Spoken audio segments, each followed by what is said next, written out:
আসসালামু আলাইকুম। আমি জান্নাত চৌধুরী। আশা করি আপনারা সব ভালো আছেন। আমিও ভালো আছি। আজকে আমি আপনার সাথে ছোটমোটো একটা রেসিপি শেয়ার করব।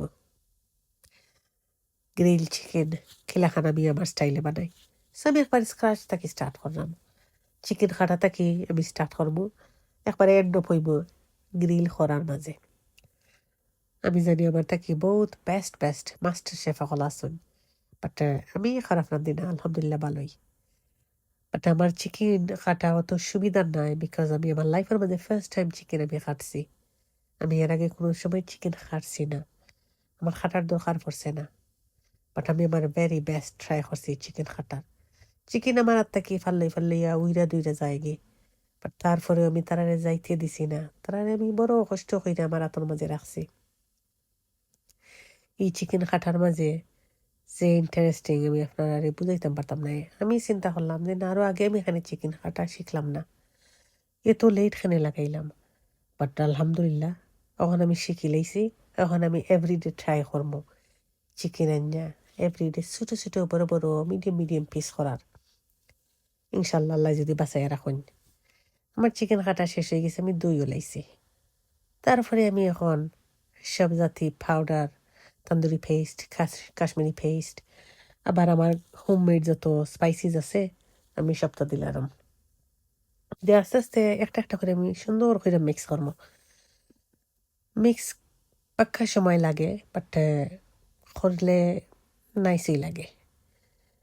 তো এইটা মানে আমি থোড়া ওয়েলও অ্যাড করছি। এখন আমি আমার চিকেন सब ठेरे डाली लईमो। डल्ले तरारे अच्छी तरह से हिला के डुला के मिक्स कर करके তারারে আমি লারমো। ভেরি লং টাইম লাগে জানেন, এটা মিক্স করার মাঝে যত বেশি মিক্স হয় ম্যারিনেট হয় অত ভালো হয়। ম্যারিনেট হইলে আমি একদিনে লাগি ফ্রিজে তুই রাখি, আর যদি একদিন আমি তৈও না আটলিস্ট আমি কপলা আওয়াজের লাগি রাখি লাই, তাহলে about 3-4 hours। আর এর থেকে যদি আমার ভেরি কুইক করা লাগে দেন আমি হাফ অ্যান আওয়ার লাগিয়ে রাখি। বাট স্ট্রেট ওয়ে আমি ঢুকাই না, ফ্লেভার তেমন আয় না, তো স্ট্রেট ওয়ে ঢুকাই নাই। তারপরে আমি এটারে হাঁচি তারা সে হিলা ডুলাকে ফ্রিজর রেস্ট রাখিয়া তারা বার কইরা আবার আমি হিলারাম ডুলারাম, যেন দেখলাম পালা কইরা মিক্স রয়েছে নি, মারানি দিয়েছে নি এভরিথিং। তো নর্মালি আমি গ্রিলর মাঝে ঢুকাই সবচেয়ে ভেজিটেবল ইত্যাদি দিয়া, বাট আজকে আমি গ্রিলও ঢুকাইতাম না, আজকে আমি এয়ার ফ্রায়ার মাঝে দিব। এয়ার ফ্রায়ারও আরও ভেরি নাইস হয়ে হয়। গ্রিলও একটু ভেরি লং টাইম তাকায় লাগে, বাট এয়ার ফ্রায়ার মাঝে 20 মিনিটসে মাসাল্লাহ হয়ে যায়। ডিপেন্ড করে আপনি কতক্ষণ ওয়েল ডান করবা। বাট আমার তো অলমোস্ট মাসাল্লাহ হয়ে গেছে কি। আমি আবার উল্টাইয়া ফাল্টাইও দিলাম যেন বোথ সাইড নাইস হয়ে হইতো।